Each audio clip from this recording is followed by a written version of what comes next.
Yes, it finally came. It is my Note box, and this is the official box that you will get when you get your Note 8 shipped to you.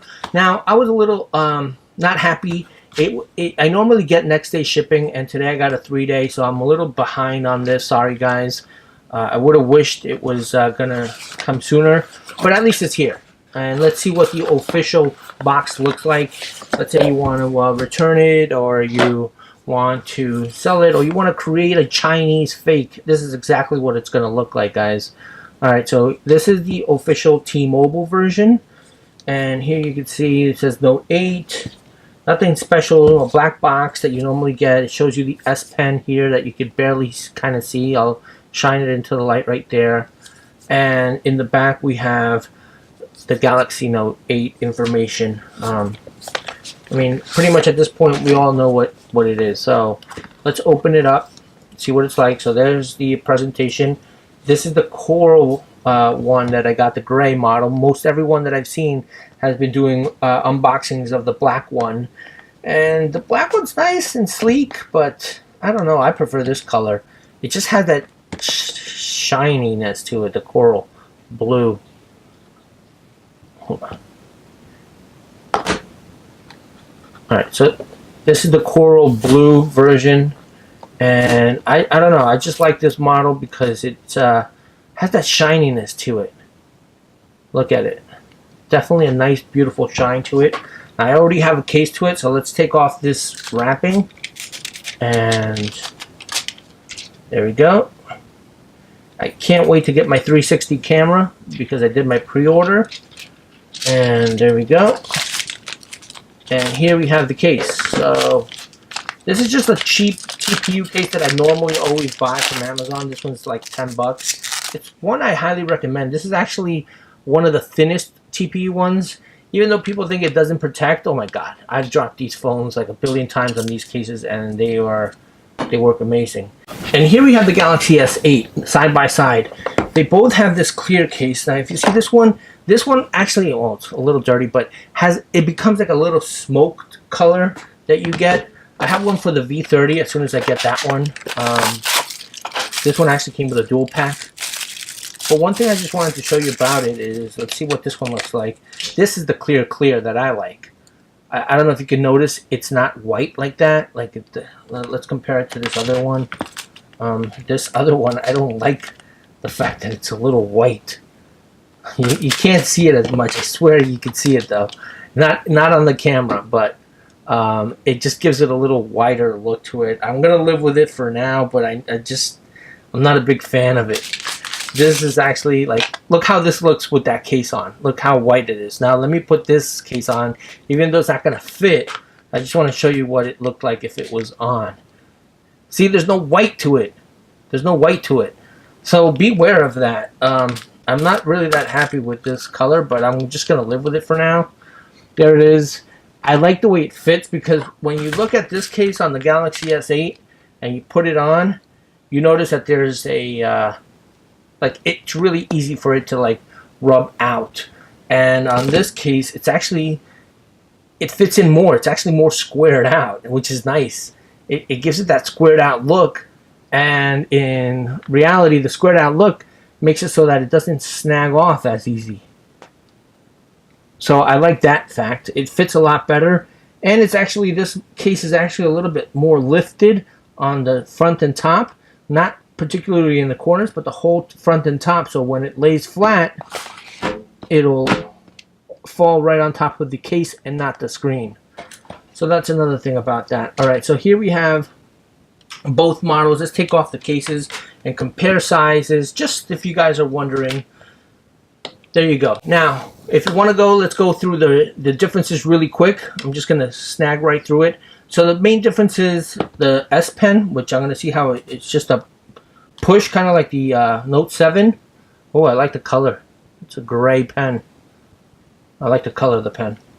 All right, so you have the S Pen. You have 6 gigabytes versus 4 gigabytes, right? They're both always on display. The UI is exactly the same, except for the added features of the S Pen on the Note. Another difference is the 1mm screen bigger difference. Because it's squared out, it seems like a bigger phone, and that 1mm also does make the phone a little bit bigger. It's a lot heavier though. It feels like a heavy phone.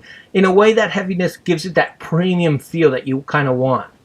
So when we reverse them, you could see that the coral blue is not the same that we had. It's actually like a lighter version. I don't know if you could capture that in the camera. Right, so it's a lighter color. It's not the same exact color as the one that you had on the S8. So if you were thinking you were getting the same color and that's why you didn't order it, it's not the same color.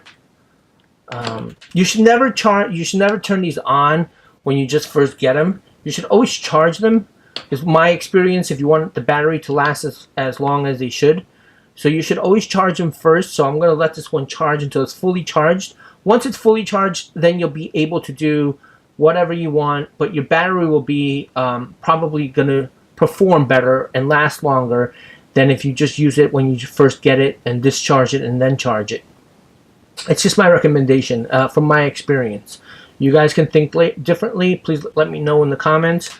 Alright, so as far as the comparison in size, I'm going to stack it up here and then I'm going to show you pretty much. So right there, that's the difference as far as the height difference.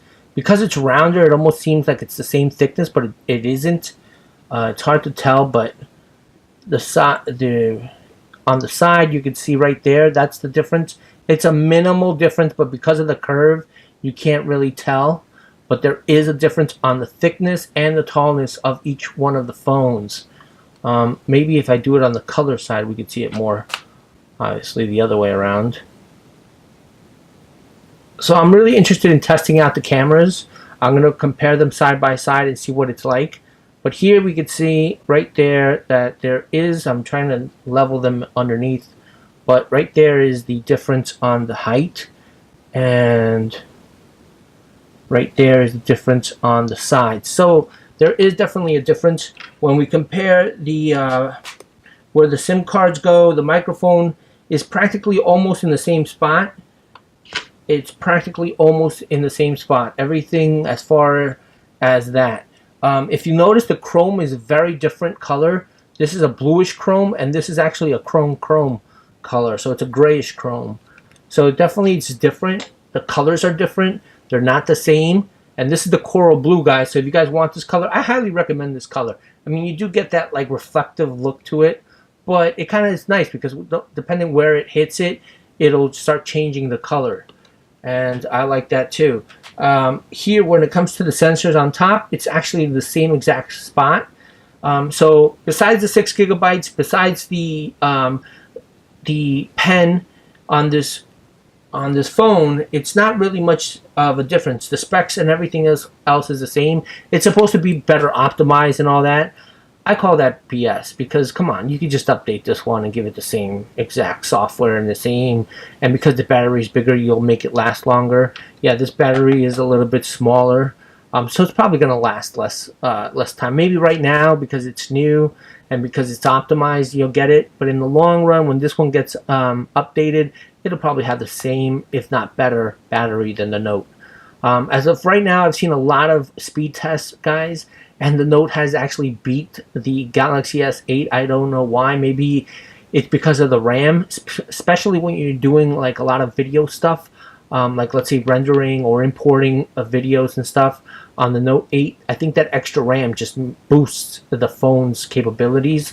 As far as the any other things like the battery, yes, it also has beat the Galaxy S8 Plus, even though this has a bigger battery. But remember, that may have been because the Galaxy S8 has been in use for a while and this is a brand new battery, and it could be also because of the fact that the Galaxy S8 doesn't have the latest optimization software, which I think it's ridiculous if Samsung doesn't give it to you. I mean, you're paying for 2 premium phones, they should give you the same software. The only difference should be the S Pen, the 6 gigs of RAM, and yeah, and that's it.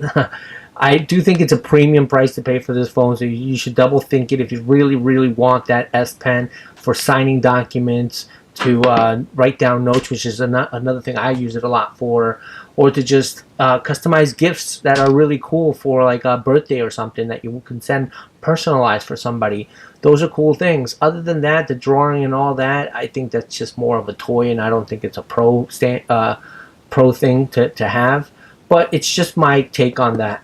So guys, please like and subscribe if you like this video. If you have any information, if you want to see how to root this, or if you want to know how to install, let's say, wallpapers, I will link actually how to put the wallpapers of the Note 8 on this device, so it kind of makes it look more like it, so you don't have to upgrade. Guys, if you have this device, you really don't want to upgrade. If you're on the S7, the only reason why I would say yes is because it overheats and tends to be very slow for some reason after a long-term use. So yeah, these phones are working a lot more snappier and a lot better. So hope you guys like, subscribe, and I'll see you guys in the next video. The one last thing that actually, well, it's the main difference that I almost forgot is, and you can really see the color difference right there. It's definitely not the same color. But the one main difference is, yes, the fingerprint sensor's in the same spot, horrible spot.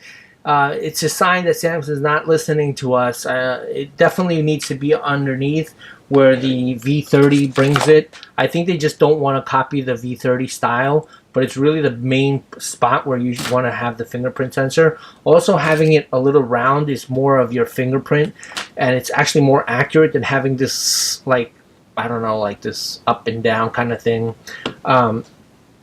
So another thing is, the cameras. So we do have the zoom camera there, and I would have wished that they would have gave us a wide angle like the LG, but I would have actually liked a wide angle and a zoom one.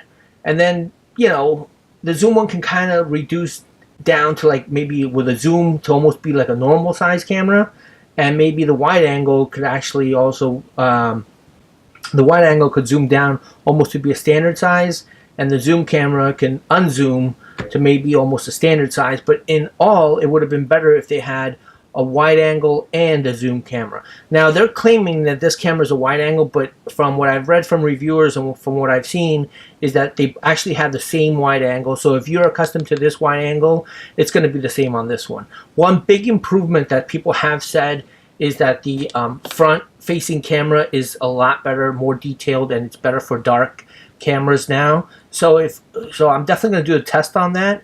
Hopefully it is, because for darkness, this front-facing camera is really bad when it comes to darkness. I don't like that about the camera itself. I wish that Samsung had made this a little bit better in the lux capability, and I could actually get more video, especially when you're like Skyping and you're in the dark and people can't see you. That's one of the main differences. So when you're doing like video conferences, or maybe you're just doing like a vlog, you definitely want this camera to see you in the darkness when you're like at a concert or something, and that's just not working out with the S8. Hopefully it's better on the Galaxy Note 8.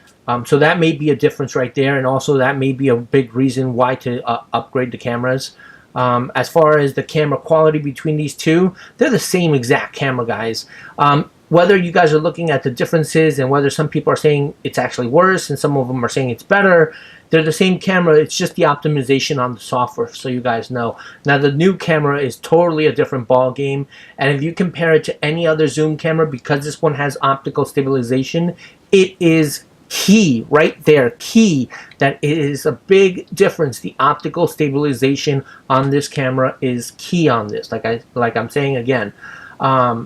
Why? Because when you're moving around with any other camera, when I had the V30 and it had a huge zoom, but what was the point about the not the V30, the V20, I zoomed in, but it was so hard to keep like it locked in focus. And if you look at the Apple 7, it actually has the same exact problem. You cannot zoom and actually keep it unless you have it, let's say, mounted on a tripod or something like that, and it comes out so blurry. So this is a very good zoom camera. It's probably going to be very equivalent to what's coming out on the iPhone 8. So that's going to be definitely an improvement on that if you want to do zoom. But I really don't use zoom. More of the time I'm using a wide angle, which is why I prefer the V30, because if I do a wide angle, let's say that on the V30, what's going to be nice about the wide angle is that I'm at a party, I'm sitting in a table, I can't, what do I have to do, get up and take this shot to take everyone in the photo? That's what's going to happen with this phone, and that annoys me that Samsung actually had to do that. Especially for the front facing camera, you want wide angle. You don't want to be stretching your arm as far as possible so that you could take everyone in the group. So wide angle is a big one in the front, but wide angle is also very important in the back, because you want to make sure that you could capture things like whenever, let's say, you're looking at a monument, you're on a tour, and you want to take that big building, but you just can't. No matter what angle you do, you can't take it. You have to either stand really far back, and then it's like this size, or you get a wide angle lens, and that's what we need on this camera on, let's say, the Galaxy 9, hopefully. So let's hope that that comes to the Galaxy 9, guys. Please like and let me know in the comments so maybe Samsung sees it and they will actually listen to us.